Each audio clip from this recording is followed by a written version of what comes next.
The second episode of Marvel's She-Hulk drops some pretty big bombshells and Easter eggs on us. One of the biggest is the placement of the Eternals in the MCU timeline, and questions are quickly starting to arise in terms of how does this all work now?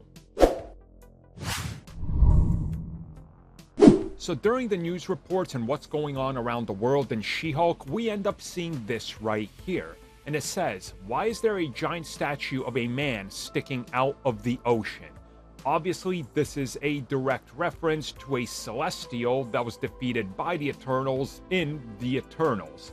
Which now means that if you just look at all the headlines and everything that's happening here, that the events of the Eternals and Shang-Chi, because of how this connects to the Emil Blonsky escape / hey, there's footage of him fighting during a underground tournament, that these events take place way earlier than most of us thought.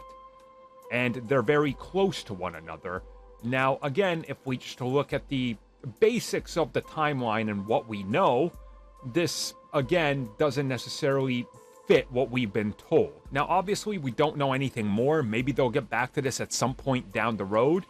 The big thing that has many people questioning this, including me, because it doesn't make sense to me, that's a giant Celestial that literally was being born out of the middle of the earth.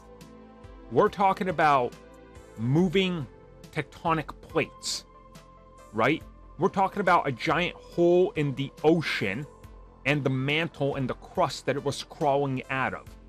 We're talking about massive disturbances to the entire, not just ecological system there and what's going on, to like the way that water flows, which would disrupt everything all around the world.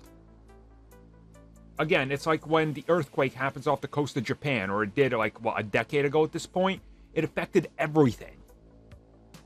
So I'm just wondering if this is going to be brought up, or if this was just like a mistake, but they tossed it in there, or if they weren't paying attention, or who knows. I mean, they tend to pay attention, so I don't want to say it's them being lazy, but it just doesn't make sense to me that they mention it in here and it's dropped off so easily, and oh, it's just sticking out of the water, that's cool. Yeah, it's pretty giant. Also, like, one of them literally appeared looking over Earth, making a monstrous noise. I think that'd be brought up a little more.